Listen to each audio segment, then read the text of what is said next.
Dear students, നമ്മൾ ഇന്നത്തെ class linear programming അതായത് ചാപ്റ്റർ 2 ലീനിയർ പ്രോഗ്രാമിംഗ് ആണ്. അതിന്റെ തൊട്ട് മുന്നേ നമ്മൾ അതിന്റെ തിയറീസ് ഒക്കെ എടുത്ത് കഴിഞ്ഞതാണ്. അതിന്റെ ഗ്രാഫിക്കൽ മെത്തേഡും പ്രോബ്ലംസും ആണ് നമ്മൾ ഇന്നത്തെ ക്ലാസ്സിൽ വീഡിയോ ക്ലാസ്സിൽ ഡിസ്കസ് ചെയ്യുന്നത്. ലീനിയർ പ്രോഗ്രാമിംഗ് ഗ്രാഫിക്കൽ മെത്തേഡ് ആണ്. Maximise z is equal to 100x1 plus 120x2 subject to x1 plus x2 less than or is equal to 25, 10x1 plus 20x2 less than or is equal to 480, 20x1 plus 12x2 less than or is equal to 360, x1 greater than 0, x2 greater than 0. ഈ പ്രോബ്ലത്തിൽ നമ്മൾ ആദ്യം ചെയ്യേണ്ടത് മൂന്ന് values ആണുള്ളതിനെ is equal to ഫോമിലേക്ക് ആദ്യം ആക്കണം. Less than or greater than എന്നുള്ള form inequality form ആണ്. അതിനെ ഈസ് ഈക്വൽ ടു ഫോമിലേക്ക് നമ്മൾ മാറ്റുമ്പോൾ ആദ്യം നമ്മൾ ഡിറ്റർമൈൻ ദ ഫീസിബിൾ സൊല്യൂഷൻ ആണ്. അത് കാണുന്നതിന് വേണ്ടി first x1 plus x2 less than or is equal to 25 എന്നതിനെ ഈക്വൽ ഫോമിലേക്ക് മാറ്റുമ്പോൾ then convert our constraints into equal നമ്മൾ ചെയ്യുന്നു. First one x1 plus x2 is equal to 25. First x1 plus x2 നെ ഈസ് ഈക്വൽ ടു ഫോമിലേക്ക് ആക്കി മാറ്റി നമ്മൾ ഈസ് ഈക്വൽ ടു 25 എഴുതുന്നു.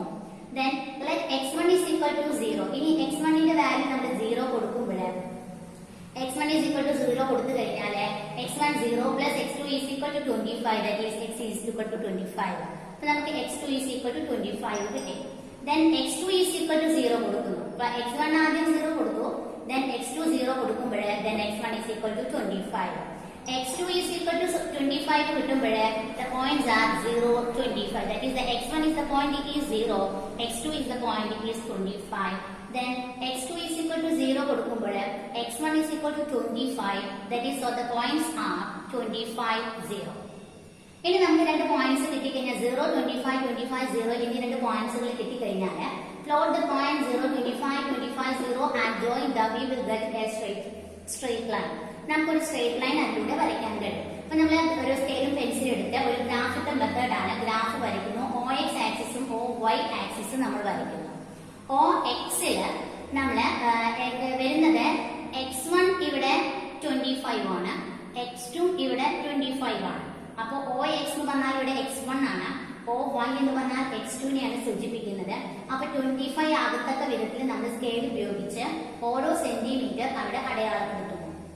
അപ്പൊ നമുക്ക് കൊടുക്കാൻ പറ്റും 5, 10, 15, 20, 25 OXല്.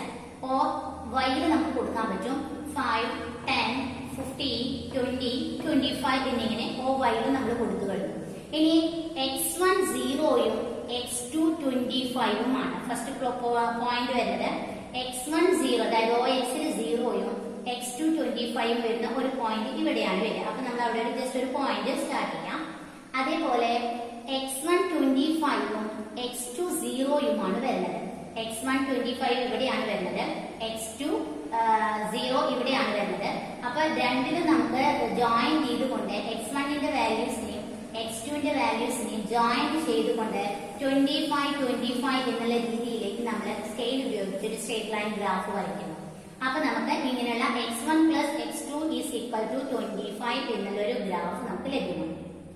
അപ്പൊ നമ്മൾ x1 plus x2 is equal to 25 നെ നമ്മൾ ഗ്രാഫിക്കൽ മെത്തേഡിലൂടെ സൂചിപ്പിച്ചു.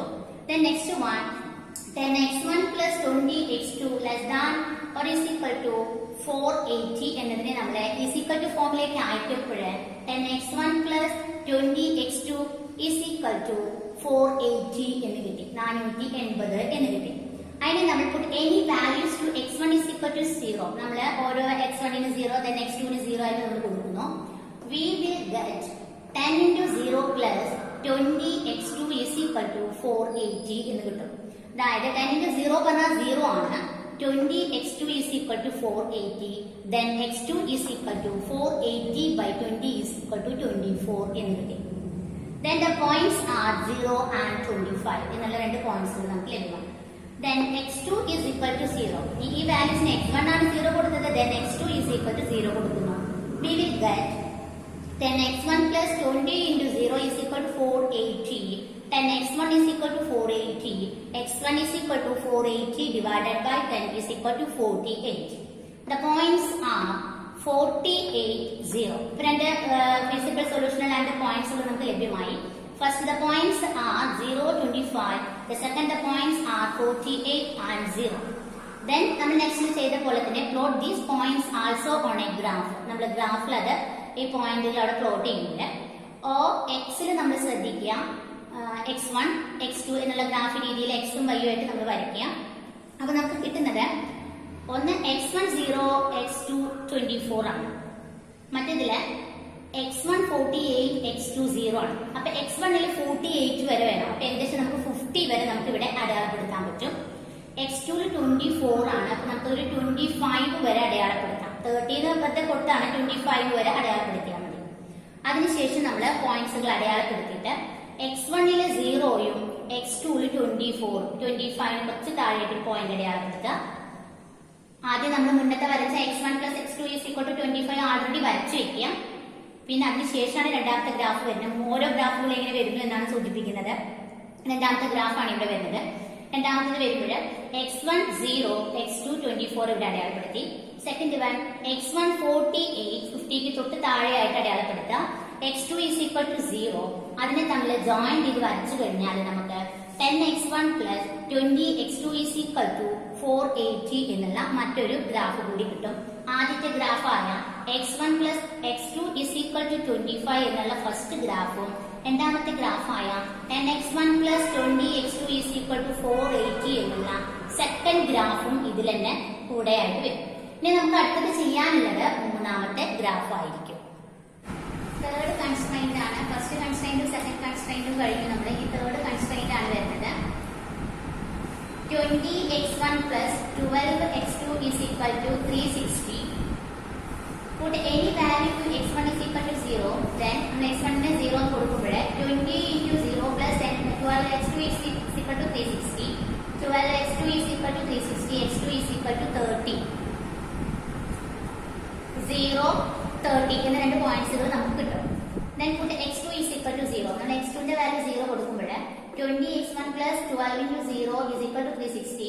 20x1 = 360. Then x1 = 18 കിട്ടും. അതായത് 360/20 = 18. അതായത് 18, 0 എന്നുള്ള രണ്ട് കൺസ്ട്രെയിൻസുകൾ കിട്ടും. ഇനി രണ്ടും കിട്ടിയതിനെ ബേസ് ചെയ്തിട്ട് plot these points also on A graph. ഗ്രാഫിൽ നമുക്ക് കൊടുക്കാം. ഓൾറെഡി നമ്മൾ x1 + x2 = 25 എന്നുള്ള ഗ്രാഫ് ഓൾറെഡി നമ്മൾ മുന്നേ വരച്ചു കഴിഞ്ഞു. Then second one വന്നത് 10x1 + 20x2 = 480 എന്നുള്ള ഗ്രാഫ് നമ്മൾ വരച്ചു. Then third constraint ആയിട്ടുള്ള 20x1 + 12x2 = 360 എന്നുള്ള ഗ്രാഫാണ് ഇനി അടുത്തത് വരയ്ക്കേണ്ടത്. അങ്ങനെ വരയ്ക്കുന്ന സമയത്ത് നമുക്ക് ഇവിടെ വാല്യൂസ് ഉണ്ട് 0, 30, 18, 30. അപ്പൊ ഇവിടെ x2ന്റെ വാല്യൂ 30 വരെ. അപ്പോൾ നമ്മൾ OYയിൽ 30 വരെ നമ്മൾ പ്ലോട്ട് ചെയ്യുന്നു. Then 18, 0. OXൽ നമുക്ക് 18 വരെ അല്ലാണ്ട് മറ്റേത് കൂടി വരയ്ക്കുന്ന സമയത്ത് നമ്മൾ 50 വരെ വരച്ചു കഴിഞ്ഞിട്ടുണ്ട്. അപ്പൊ അതിന്റെ രണ്ട് ഗ്രാഫുകളും ഓൾറെഡി നമ്മൾ വരച്ചു കഴിഞ്ഞതാണ്. ഇനി നമുക്ക് തേർഡ് കൺസ്ട്രെയിന്റ് ആണ് വരയ്ക്കാനുള്ളത്. തേർഡ് കൺസ്ട്രെയിന്റ് x1ൽ 0, x2ൽ നമ്മൾ 30 ആ പോയിന്റ് അവിടെ പ്ലോട്ട് ചെയ്യുന്നു. ദെൻ x1ൽ 80, x2ൽ 0 അത് നമ്മളിവിടെ ജോയിൻ ചെയ്ത് കഴിഞ്ഞാൽ അതിന്റെ രണ്ടിനെയും കൂടി നമ്മൾ ജോയിൻ ചെയ്ത് കഴിഞ്ഞാൽ 70ന് തൊട്ട് താഴെയായിട്ട് 18, ദെൻ നെക്സ്റ്റ് 30 കൂടി ജോയിൻ ചെയ്ത് കഴിഞ്ഞ് കഴിഞ്ഞാൽ നമുക്ക് കിട്ടുന്നതാണ് 20x1 + 10x2 = 20x1 + 12x2 = 360 എന്നുള്ള മറ്റൊരു ഗ്രാഫും കൂടി നമ്മൾ വരച്ചു കിട്ടും. അപ്പൊ ഇതെല്ലാം കൂടി ഉൾക്കൊള്ളുന്ന ഉള്ളിലുള്ള പോർഷനാണ് നമ്മൾ ഫീസിബിൾ റീജിയൻ ആയിട്ട് എടുക്കുക. അതായത് 3 കർവുകളും ടച്ച് ചെയ്ത് പോകുന്ന പോയിന്റുകളായിട്ടാണ് നമ്മൾ ഉള്ളിലുള്ള ഭാഗത്തെയാണ് നമ്മൾ ഫീസിബിൾ റീജിയൻ ആയിട്ട് എടുക്കുക. അപ്പൊ നമുക്കിവിടെ ഫസ്റ്റില് നമ്മള് 10x1 20x2 = 480 എന്നുള്ള ആ ഗ്രാഫിന്റെ ഭാഗത്ത് നമുക്ക് P എന്നുള്ളത് അടയാളപ്പെടുത്താം. കാരണം ആ ഒരു പോയിന്റ് അത് 3 ഗ്രാഫിനെ ടച്ച് ചെയ്യുന്നുണ്ട്. രണ്ടാമത്തെ നമുക്ക് Q എന്നുള്ളത് നമുക്ക് അടയാളപ്പെടുത്താം. Q എന്നുള്ളത് x1 + x2 = 25 എന്നതിനെയും അതേപോലെ തന്നെ 20x1 + 12x2 = 360 എന്നതിനെയും തമ്മിൽ ജോയിൻ ചെയ്യുന്നുണ്ട്. അപ്പൊ നമുക്ക് അവിടെ Q എന്നുള്ള പോയിന്റ് കിട്ടി. നെക്സ്റ്റ് R എന്നുള്ള പോയിന്റ് ഇവിടെ കൊടുക്കാം. ഇപ്പൊ വരച്ചിട്ടുള്ള ഗ്രാഫിനെ ബേസ് ചെയ്തിട്ട് R എന്നുള്ള പോയിന്റ് x1 x2 = 25 അതേപോലെ തന്നെ 20x1 + 12x2 = 360 മറ്റേ 10x1 + 20x2 = 480 ജോയിൻ ചെയ്യുന്നുണ്ട്.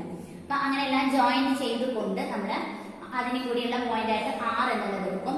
നെക്സ്റ്റ് വരുന്നത് S ആണ് താഴേക്ക്. അപ്പൊ നമ്മൾ ഇവിടേക്ക് വരുന്ന x1 + x2 to is equal to 25 അപ്പുറത്തേക്കുള്ളത് ഒന്നും എടുക്കുന്നില്ല, അതിനുള്ളിലുള്ള റീജിയൻ മാത്രമാണ് എടുക്കുന്നത്. അപ്പൊ തൊട്ട് താഴെ നമ്മൾ ആ 18 അവിടെയുള്ള പോയിന്റ് ജോയിൻ ചെയ്തതിന് നമ്മൾ എസ് എന്നുള്ളത് എടുക്കും. അതും എല്ലാ കർവിനും അവിടെ എന്ത് ചെയ്യുന്നുണ്ട്, ടച്ച് ചെയ്ത് പോകുന്നുണ്ട്. അതായത് ഉള്ളിലേക്കുള്ള ഏരിയയാണ് നമ്മൾ ഇവിടെ എടുക്കുന്നത്, ഫീസിബിൾ റീജിയൻ ആയിട്ടുള്ള പോർഷൻ. അതിന്റെ പുറത്തേക്കുള്ള ഗ്രാഫുകളെല്ലാം എടുക്കുക, എല്ലാം കൂടി ടച്ച് ചെയ്ത് പോകുന്ന ഉള്ളിലുള്ള ഏരിയസിനെയാണ് എടുക്കുന്നത്. ഇനി നമുക്ക് ഓരോ പോയിന്റ്സുകൾ നമുക്ക് കിട്ടാം. O P Q R S എന്നുള്ള ഒരു ട്രയാങ്കിൾ ആണ് നമുക്ക് കിട്ടുന്നത്. അതില് ഒ എന്ന് പറഞ്ഞിട്ടുണ്ടെച്ചാല് അതിന്റെ x1 വാല്യൂ 0 ആയിരിക്കാം, x2 വാല്യൂ 0 ആയിരിക്കാം. അത് ഓക്കെ. നെക്സ്റ്റ് പി ആണ്. P passes only one straight line, ഒരു സ്ട്രേറ്റ് ലൈനിലൂടെയാണ് പി പാസ് ചെയ്യുന്നത്. മൊത്തം ടച്ച് ചെയ്യുന്നതാണ് നമ്മൾ ഫീസിബിൾ സൊല്യൂഷൻ ആക്കി എടുക്കുന്നത് എങ്കിലും പിയുടെ നമ്മൾ വാല്യൂ എടുക്കുന്നത്, അതായത് നമുക്ക് കിട്ടാവുന്ന പോയിന്റ് എന്ന് പറഞ്ഞാൽ പിയുടെ ഇവിടുത്തെ പോയിന്റ് ഈ ഗ്രാഫാണ് നമുക്ക് വരുന്നത്. ഇങ്ങനെ ഗ്രാഫ് വരുന്ന സമയത്ത് നമുക്ക് അവിടെ കിട്ടുന്ന പോയിന്റ് എന്ന് പറഞ്ഞിട്ടാല് x1 എന്ന് പറഞ്ഞാൽ 0യും x2 എന്ന് പറഞ്ഞാൽ പിയുടെ വാല്യൂ അവിടെ 24ഉമാണ്. അപ്പൊ പിയുടെ പോയിന്റ്സ് എന്ന് പറഞ്ഞാൽ 0, 24 എന്ന് നമുക്ക് കിട്ടി x1, x2 values. Then point Q ആണ് നമുക്ക് എടുക്കുന്നത്. Q എന്നുള്ള പോയിന്റ് ഇങ്ങോട്ട് വരച്ചാലും അതേപോലെ ഇങ്ങോട്ട് വരച്ചാലും കിട്ടുന്നതാണ് x1, x2 വാല്യൂസ്. നമുക്ക് ഇങ്ങോട്ട് വരച്ചാലും കറക്റ്റ് വാല്യൂ നമുക്ക് കിട്ടുന്നില്ല, ഇങ്ങോട്ട് താഴ്ത്തിട്ട് വരച്ചാലും x1ൽ വരച്ചാലും നമുക്ക് കറക്റ്റ് വാല്യൂ കിട്ടുന്നില്ല. അപ്പൊ നമ്മള് Qന്റെ കറക്റ്റ് വാല്യൂ നമ്മൾ കണ്ടെത്തണം. കാരണം പിയുടെ വാല്യൂ നമ്മൾ കറക്റ്റ് ആണ്, ഇവിടെ പോയിന്റ് 24, x1 അതേപോലെ തന്നെ 0. എന്നാൽ Qന്റെ വാല്യൂ നമുക്ക് ഇവിടെ നിന്ന് കിട്ടണമെങ്കിൽ, ഈ പോയിന്റ് നമുക്ക് കിട്ടണമെങ്കിൽ ഇങ്ങോട്ടാണ് x1 x2 വരയ്ക്കുന്നത്, അവിടുന്ന് ഇങ്ങോട്ട് താഴേക്കാണ് x1 വരയ്ക്കുന്നത്. അത് കണ്ടെത്തുക തന്നെ വേണം. അപ്പൊ നമ്മൾ കണ്ടെത്തുമ്പോൾ പി പാസ് ചെയ്യുന്ന ലൈനുകൾ ഏതൊക്കെയാണ് എന്ന് നോക്കാം. രണ്ട് ലൈനുകൾ ഉണ്ട് എങ്കിൽ നമുക്ക് എന്തായാലും ഒരു ഇക്വേഷനെ ചെയ്തുകൊണ്ട് അതിനെ സോൾവ് ചെയ്യാൻ പറ്റും. പി പാസ് ചെയ്യുന്ന ലൈൻ, ക്യൂ പാസ് ചെയ്യുന്ന ലൈൻ എന്ന് പറഞ്ഞിട്ടുണ്ടെച്ചാല് ഒന്ന് x1 + x2 = 25ഉം രണ്ടാമത്തെ അതെന്ന് പറഞ്ഞിട്ടുണ്ടെച്ചാല് 10x1 + അതായത് ക്യൂ എന്നുള്ളത് ഇതാണ്, ഇവിടുന്ന് ഇങ്ങോട്ട് ഇവിടുന്ന് ഇങ്ങോട്ട് 10x1 + 20x2 = 480. അങ്ങനെ രണ്ട് ഇക്വേഷനെ നമുക്ക് കിട്ടും. ഈ രണ്ട് ഇക്വേഷൻ നമുക്ക് കിട്ടുമ്പോൾ multiplying the equation 1 × 10 first equal ആക്കാൻ വേണ്ടിയിട്ട് ഫസ്റ്റ് ഇക്വേഷനെ നമ്മൾ 10 കൊണ്ട് മൾട്ടിപ്ലൈ ചെയ്താൽ 10x1 + 10x2 = 250 എന്നുള്ള തേർഡ് ഇക്വേഷൻ നമുക്ക് ലഭ്യമാകും. അങ്ങനെ ചെയ്യുമ്പോൾ ഡിഡക്ട് ദ ഇക്വേഷൻ 3 ഫ്രം 2, രണ്ടാമത്തെ ഇക്വേഷനിൽ നിന്ന്, അതായത് 10x1 + 20x2 = 480 എന്നുള്ള രണ്ടാമത്തെ ഇക്വേഷനിൽ നിന്ന് മൂന്നാമത്തെ ഇക്വേഷൻ നമ്മൾ ഡിഡക്ട് ചെയ്യുമ്പോൾ കുറയ്ക്കുമ്പോൾ 10x2 = 230 എന്ന് നമുക്ക് കിട്ടും. അപ്പൊ നമുക്ക് x2 = 230 ഡിവൈഡഡ് ബൈ 10 = 23 എന്ന് നമുക്ക് കിട്ടും. അപ്പൊ 23 എന്നത് x2 വാല്യൂ നമുക്ക് കിട്ടി. അപ്പൊ x1 വാല്യൂ നമുക്ക് കിട്ടാൻ വേണ്ടിയിട്ട് x2ന്റെ വാല്യൂ ഒരു ഇക്വേഷനിൽ സബ്സ്റ്റിറ്റ്യൂട്ട് ചെയ്താൽ മതി. ഫസ്റ്റ് ഇക്വേഷൻ ആയ x1 + x2 = 25 എന്നുള്ള ഫസ്റ്റ് ഇക്വേഷനിൽ നമ്മൾ അത് സബ്സ്റ്റിറ്റ്യൂട്ട് ചെയ്യുമ്പോൾ 23 എന്നുള്ള വാല്യൂ സബ്സ്റ്റിറ്റ്യൂട്ട് ചെയ്യുമ്പോൾ x1 + 23 = 25, x1 = 25 - 23 = 2 എന്നുള്ള വാല്യൂസ് കിട്ടി. അപ്പൊ നമുക്ക് ക്യൂന്റെ values x1 value x2 value നമുക്ക് കിട്ടി. x1 വാല്യൂ നമുക്ക് 2 കിട്ടി, x2 വാല്യൂ നമുക്ക് 23 കിട്ടി. Next point R passes through നമുക്ക് നോക്കാം. നെക്സ്റ്റ് P കണ്ടു, Q കണ്ടു, നെക്സ്റ്റ് R ആണ്. P പോയിന്റ് നമുക്ക് കിട്ടിയിട്ടുണ്ടായിരുന്നു, കറക്റ്റ് വാല്യൂസ് ആണ് 0, 24 ആണ്. ദെൻ Q വാല്യൂസ് നമ്മൾ കണ്ടു കഴിഞ്ഞു. ഇനി നെക്സ്റ്റ് R ആണ്. The point R passes through 2 lines, രണ്ട് ലൈൻസിലൂടെയാണ് R എന്നുള്ള പോയിന്റ് അവിടെ സ്റ്റാർട്ട് ചെയ്ത് പോകുന്നത്. ഒന്നാമത്തത് വരുന്നത് x1 + x2 = 25, നെക്സ്റ്റ് വരുന്നത് 20x1 + 12x2 = 360 എന്നുള്ള രണ്ട് ഇക്വേഷനിലൂടെയാണ് അത് സ്റ്റാർട്ട് ചെയ്ത് പോകുന്നത്. അപ്പൊ നമുക്ക് രണ്ട് ഇക്വേഷനെ നമുക്ക് ഒന്നുകിൽ ഈക്വൽ ആക്കാൻ വേണ്ടി മൾട്ടിപ്ലൈ ദ ഇക്വേഷൻ 1 ഫസ്റ്റ് ഇക്വേഷനെ വിത്ത് 20 കൊണ്ട് നമുക്ക് എന്ത് ചെയ്യാം, അതിനെ മൾട്ടിപ്ലൈ ചെയ്യാം. അങ്ങനെ മൾട്ടിപ്ലൈ ചെയ്യുമ്പോൾ 20x1 + 20x2 = 500 എന്ന് നമുക്ക് കിട്ടും. 500 എന്നുള്ളത് ഒരു മൂന്നാമത്തെ ഇക്വേഷൻ ആയിട്ട് വരും. ഇനി നമ്മൾ മൂന്നാമത്തെ equation subtract the two equation from 3, അതായത് മൂന്നാമത്തെ ഇക്വേഷനിൽ നിന്ന് രണ്ടാമത്തെ ഇക്വേഷനെ നമ്മൾ സബ്സ്ട്രാക്ട് ചെയ്യുമ്പോൾ 0 + 8x2 = 140 എന്ന് കിട്ടും, 140 എന്ന് കിട്ടും. അപ്പൊ x2 = 140 / 8 = 17.5 എന്ന് കിട്ടും. 17.5 17.5 നമുക്ക് x2 വാല്യൂസ് കിട്ടിക്കഴിഞ്ഞാൽ x1 വാല്യൂസ് നമുക്ക് കാണാൻ പറ്റും. Substitute the value of x2 is equal to 17.5 in the first equation. രണ്ടാമത്തെ ഇക്വേഷനിൽ ഫസ്റ്റ് ഇക്വേഷനിൽ നമ്മൾ x2 ന്റെ വാല്യൂ ആയിട്ടുള്ള 17.5 നമ്മൾ അതിലേക്ക് കൊടുക്കുമ്പോൾ x1 plus 17.5 is equal to 25. Then is the x1 is equal to 25 minus 17.5 is equal to 7.5. The x1 value നമുക്ക് 7.5 കിട്ടി, x2 value നമുക്ക് 17.5 കിട്ടി. അപ്പോൾ നമുക്ക് the point r passes through the two lines equations ആണ്. The point are the 2 points, then join the 2 points. 17.5 that is an x2 values and then 7.5 is an x1 values. Next one, the point s ആണ്. അപ്പോൾ r വരെ നമ്മൾ കഴിഞ്ഞു. Then next s ആണ്. The point S passes only a one straight line. S എന്നുള്ള point നമുക്ക് ഒരൊറ്റ ഇതിലേക്ക് മാത്രം, കാരണം S നമുക്ക് ഇവിടെ ജോയിൻ ചെയ്തിട്ട് കാണാം. S ഇവിടെ വരുന്നത് 18 ആണ്. അപ്പൊ ഇവിടെ എന്തായിരിക്കാം? 0 ആണ്. നമുക്ക് മുന്നേ അറിയാം, നമുക്ക് ചെയ്ത് കിട്ടിയിട്ടുണ്ട്. അപ്പൊ നമുക്കറിയാം S the passes through one straight line so that the points are 18 and 0. അതായത് x1 is an 18 and x2 is 0. നമുക്ക് ഇതെല്ലാം കിട്ടി. നമ്മൾ ഗ്രാഫ് എല്ലാം വിസിബിൾ സൊല്യൂഷൻ എല്ലാം കണ്ടതിന് ശേഷം നമുക്ക് maximum value of z profit നമുക്ക് കണ്ടെത്തണം. അതിനുവേണ്ടി നമ്മൾ ഒരു 4 കോളം ആക്കിയിട്ട് വരയ്ക്കപ്പെടുന്നു. ഫസ്റ്റ് കോളത്തിലെ പോയിന്റ്, സെക്കൻഡ് വണ്ണിലെ x1 വാല്യൂ, ദെൻ തേർഡ് കോളത്തിലെ x2, ദെൻ ഫോർത്തിലെ നമ്മുടെ z ഫസ്റ്റ് നമ്മുടെ മാക്സിമൈസ് എന്നുള്ള ഇക്വേഷൻ ആയിട്ടുള്ള 100x1 പ്ലസ് 120x2 എന്നുള്ള പ്രോബ്ലത്തിൽ നമ്മളവിടെ ആഡ് ചെയ്യുന്നു. അതിൽ നമ്മൾ പോയിന്റ്സ് നമുക്ക് കിട്ടിയിട്ടുണ്ട്.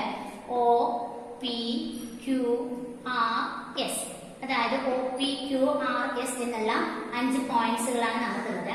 അതില് O എന്നതിന്റെ പോയിന്റ് ആയിട്ട് നമുക്ക് കിട്ടുന്നത് വരുന്നത് x1 പോയിന്റും 0 ആണ്, x2 പോയിന്റും അവിടെ 0 ആയിരിക്കും. നെക്സ്റ്റ് വൺ P ആണ്. Pയിലെ x1 പോയിന്റ് നമുക്ക് അവിടെ പ്രത്യേകിച്ച് ഒന്നുമില്ല, 0 ആണ്. x2 പോയിന്റ് ആണ് ഇവിടെ ഉള്ളത്, 24 ആണ്. നെക്സ്റ്റ് Q ആണ്. ക്യൂവില് നമുക്ക് വരുന്നത് നമ്മൾ കണ്ടെത്തിയിട്ടുണ്ട്. ക്യൂവിന്റെ വാല്യൂസ് നമ്മൾ മുന്നേ കിട്ടിയിട്ടുണ്ട് 2. അതേപോലെ തന്നെ നമുക്ക് ക്യൂവിന്റെ കറക്റ്റ് വാല്യൂസ് നമുക്ക് ഇവിടെ താഴേക്ക് വരയ്ക്കാൻ പറ്റില്ല. അപ്പൊ നമ്മൾ കണ്ടെത്തി 2 ഇക്വേഷനെ നമ്മൾ മൾട്ടിപ്ലൈ ചെയ്തുകൊണ്ട് 2 23 എന്ന് കിട്ടി. ദെൻ നെക്സ്റ്റ് R ആണ്. R നമ്മൾ കണ്ടെത്തി കഴിഞ്ഞു. 7.5 17.5. നെക്സ്റ്റ് വരുന്നത് S ആണ്. S നമ്മൾ ചെയ്യുന്നത് 80 നമുക്ക് കിട്ടിയിട്ടുണ്ട്, ഓൾറെഡി കിട്ടിയിട്ടുണ്ട് 18 and 0. ഇനി നമ്മൾ z വാല്യൂസ് അതിലെല്ലാം തന്നെ കൊടുക്കുകയാണ്. First 100x1 plus 20x2 is equal to അതിൽ നമ്മൾ 0 കൊടുക്കുമ്പോൾ 0 into 0 plus 0 എന്ന് തന്നെ വരും. അപ്പോൾ ദാറ്റ് ഈസ് 0 ആണ്. നെക്സ്റ്റ് വരുന്നത് 100x1 0 ആണ്, x2 24 ആണ്. അതിനെ മൾട്ടിപ്ലൈ ചെയ്ത് ആഡ് ചെയ്യുമ്പോൾ 1880 എന്ന് നമുക്ക് കിട്ടും. നെക്സ്റ്റ് x1 2 ആണ്, x2 23 ആണ്. അതിൽ നമ്മൾ മൾട്ടിപ്ലൈ ചെയ്ത് ആഡ് ചെയ്യുമ്പോൾ 1960 എന്ന് നമുക്ക് കിട്ടും. നെക്സ്റ്റ് 7.5 ആണ്, 17.5 ആണ്. 100നായിട്ടും അതുപോലെ തന്നെ 120യുമായിട്ട് നമ്മൾ മൾട്ടിപ്ലൈ ചെയ്ത് ആഡ് ചെയ്ത് കഴിഞ്ഞപ്പോഴേ 2850 എന്ന് നമുക്ക് കിട്ടി. നെക്സ്റ്റ് 18 ആണ്, 0 ആണ്. അതിനെ നമുക്ക് ചെയ്ത് കഴിഞ്ഞപ്പോൾ 1800 എന്ന് കിട്ടി. അപ്പൊ നമുക്ക് അതിനൊക്കെ ഏറ്റവും ഹൈയസ്റ്റ് ആയിട്ടുള്ള വാല്യൂസ് ഏതാണ് എന്ന് നോക്കാം. അതാണ് നമ്മുടെ മാക്സിമൈസേഷൻ അല്ലെങ്കിൽ പ്രോഫിറ്റ് ആയിട്ട് നമ്മൾ ചെയ്യുന്നത്.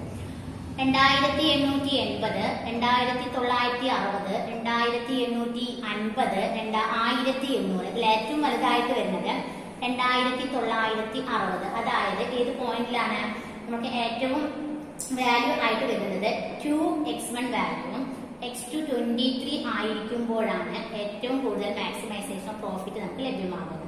നമുക്ക് താഴെ എഴുതാൻ പറ്റും.